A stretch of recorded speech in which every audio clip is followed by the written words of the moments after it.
I told my boyfriend you're not putting that thing in me. My boyfriend and I have been in a relationship for just over 3 months, and it has been a wonderful experience so far. Although we haven't had intimacy yet, a few days ago, we came close to it in his car. We've had discussions about having intercourse and what our expectations are in that regard.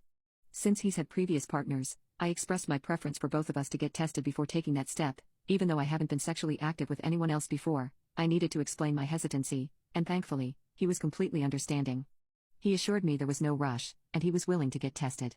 He questioned why I wanted to get tested when I hadn't been sexually active with anyone else, and I explained that it would give him peace of mind, knowing I was clean. He seemed to think it wasn't necessary, and we ended the conversation there. Recent events brought up the conversation again, and he expressed relief that he had stopped things in the car because he didn't want my first time to be in such a setting. I agreed, and said especially considering we hadn't been tested and didn't have a rubber on hand. He seemed surprised by my response, and I believe he may have assumed that if he came back clean after testing, we wouldn't need a rubber.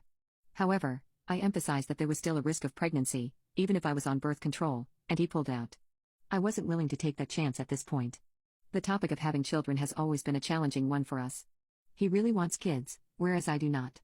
I don't see myself having children in the next 10 years because I'm focused on completing my degree and achieving financial stability.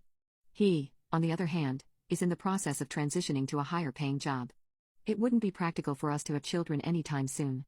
I explained that I didn't want to take the possibility of having children away from him, but his response was, "We would talk more in depth when the time comes, right now let's just enjoy each other." We haven't touched the topic since then.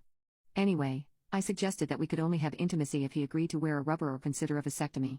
His response was, "It wouldn't be the same," and said you lost me. He expressed no interest in the idea, and I responded by saying that I didn't want to have sex without these precautions. He accepted my decision with a simple "that's fine," and we left it at that. I must admit that I was taken aback by his reaction because he doesn't typically respond this way. He has been distant in our texts since then, and it feels like I'm bothering him. Now, I'm unsure of what to say or do.